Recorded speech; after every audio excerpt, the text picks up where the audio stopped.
Түз абада Лондон, BBC. Саламатсыздарбы? Эл аралык жана спорт жаңылыктар менен тааныштырып, Алмаз Чороев.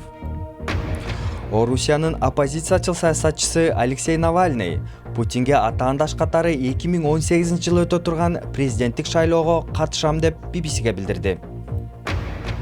Европа биримдигинин Brexit боюнча сүйлөшүүлөрдү жетектеген өкүлү Британия биримдиктин артыкчылыктарын гана тандап алат деген пикир иллюзия деп айтты. Британиянын мусулмандары таңкы намаздын убактысын аныкташ үчүн атайын жабдыктарды колдонууда. Орусиянын оппозициячыл лидери Алексей Навальный BBC менен эксклюзивдүү маегинде АКШнын жаңы шайланган президенти Дональд Трамптын Орусиянын президенти Путин менен кызматташууга даяр экенине кабатыр болуп турганын айтты. Ошондой эле Навальный Трамп бийликке келгенде Орусияга каршы санкциялар жойулушу мүмкүн деген маалымат боюнча оюн билдирди. Мен өзүм Орусиянын атуулу болгондуктан орус экономикасына каршы багытталган санкцияларды колдой албайм.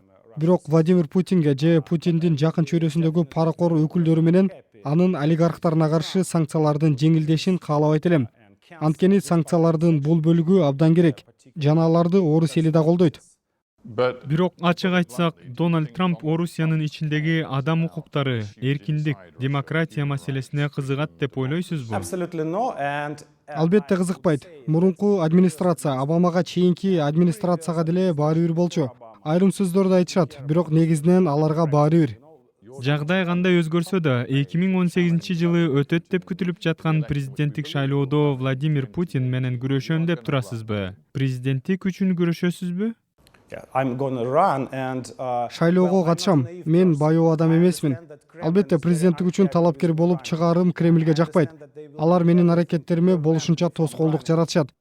Орусияда эмне болуп жатканын жакшы түшүнөм. Кандай коркунучтар тууруп турганын жакшы билем. Бирок бул менин өлкөм. Мен туура багыттамын деп ишенем. Өлкөм үчүн күрөшөм. Европа парламентинин Brexit боюнча сүйлөшүүлөрдү жетектеген өкүлү Ги Верховстад Британия биримдиктин артыкчылыгын гана тандап алат деген пикир иллюзия деп белгиледи. Шейшемби күнү Британиянын премьер-министри өлкөнүн Европа биримдигинен чыгуу боюнча стратегиясын жарыялаган. Серепчилер Британия биримдиктен толугу менен чыгууну тандады деп маалымдашууда. Европа комиссиясынын президенти Жан-Клод Юнкер жана анын кесиптештери Британиянын премьер-министри Тереза Мейдин Европа биримдигинен чыгуу стратегиясын ынтызарлык менен угушту. Суроолор ого бетер көбөйдү, дейт Европа парламентинин өкүлү. Бирдиктүү базардан бажы биримдигинен чыгып, кандайдыр бир иллюзия пайда болууда. Каалаган артыкчылыктарды тандап алуу аракети болуп жаткандай. Мэй айым долбоорун жарыялап жатканда Европа биримдиги Европа парламентинин президентин шайлап жаткан. Биримдиктин өкүлдөрү Британия соода жана бажы келишиминде өзүнө жагымдуу шарттар менен чыгат дегенден күмөн санашууда. Баарыбыз Европанын артыкчылыктарын гана тандап алгыбыз келет. Бирок бул өтө коркунучтуу. Чөлкөмдө көп мамлекеттер жана көп сандагы эл бар. Алардын келечеги биздин колубузда. Демек каалаган артыкчылыктарды гана тандаса болбойт. Сыртта Европаны кыдырып жүргөн окуучулар тобу турат. Бирдиктүү рыноктон чыгуу жана Европада эркин каттоо укугунан баш тартуу Британия үчүн татаал болот. Бул маселени Тереза Мэй козгогон жок. Анын жаман келишимден көрө келишимдин болбогону артык деп айтканы да талаш жаратты. Келишим болбосо Британияга да жаман болот. Көзүрдүн баары аларда эмес да. Британия өз кызыкчылыгын коргосун. Биз өзүбүздүкүн коргойбуз. Тереза Мэй башка өлкөлөр менен соода келишимдери мыкты болот жана бирдиктүү рынокто да ордубуз болот деп Британия элин ашыкча эле жайгарууда деген Европа парламентинин депутаты Европадагы жалпы маанайды чагылдырды окшойт. Түз абада BBC эми күндүн башка жаңылыктарынын тизмеги. Президент Барак Обама 2013-жылы АКШнын жашыруун документтерин WikiLeaks сайтына өткөрүп берген аскердин жазасын жеңилдетти. Брэдли Маннингтен ысымын Челси Маннинг өзгөрткөн тургун 35 жылдын ордуна 3 жыл гана абакта отуруп бошотулду. Сынчылар Обаманын бул кадамын ири катачылык деп баалашууда. Түштүк Кореялык Samsung компаниясынын жетекчилеринин бири Ли Жа-йонг камакка алынды. Буга чейин Ли мырза Түштүк Кореянын президентинин курбусуна миллиондогон доллар пара берип, өкмөттөн колдоо алган деп айыпталган. Гамбиянын парламенти Яя Джаменин президенттик мөөнөтүн 90 күнгө узартты. Ал шайлоодо утулуп калгандан кийин бейшемби күнү бийликтен кетиши керек эле. Парламент президенттин 90 күнгө чукул кырдаал жарыялоо долбоорун дагы колдоду. Чөлкөмдөгү башка жетекчилер президент бийлигин шайлоодо жеңишке жеткен талапкерге өткөрүп бербесе, аскерлерин жөнөтөрүн эскертишти. Астрономияга кызыккандар Британиядагы Бирмингем шаарынын 100 мечитине таңдын биринчи жарыгын аныкташ үчүн жабдыктарды орнотушту. Ал аркылуу Британиянын мусулмандары таңкы намаздын убактысын аныкташат. Бул технология эми Британиянын башка шаарларына дагы тарашы мүмкүн. Күн чыга электеги таңдын биринчи жарыгы. Мусулмандар үчүн таңкы намаз окуу белгиси.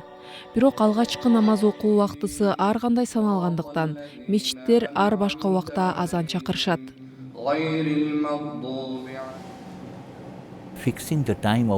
Таңкы намаз убактысын коюу математикалык санак негизинде болуп келген. Көп алымдар аны ар түрдүү жолдор менен жасап, кишилер ар башкача коюп алышкан. Бирок муну чечүү жолу табылгандай. Жыл бою бул камера асмандын миңдеген сүрөттөрүн тартып, көп маалымат чогултат. Биз шаардагы жана аймактардагы бардык мечиттерди бул маалыматты тескеп чыгууга чакырдык. Алар сүрөттөрдү ыраты менен дыккат карагандан кийин горизонтто алгачкы жарык көрүнгөн убакытты тандап өз добуштарын беришет. Доктор Мирали жана анын тобу иштеп чыккан ыкманы башкалар да жактырып, ушундай байкоо жүргүзүүгө шыктанышты. Бул эксперимент жалгыз гана Лондонго тиешелүү эмес. Балким Бирмингем, Лондон жана башка шаардан алынган маалыматты бириктирип, бир моделин иштеп чыкса болот.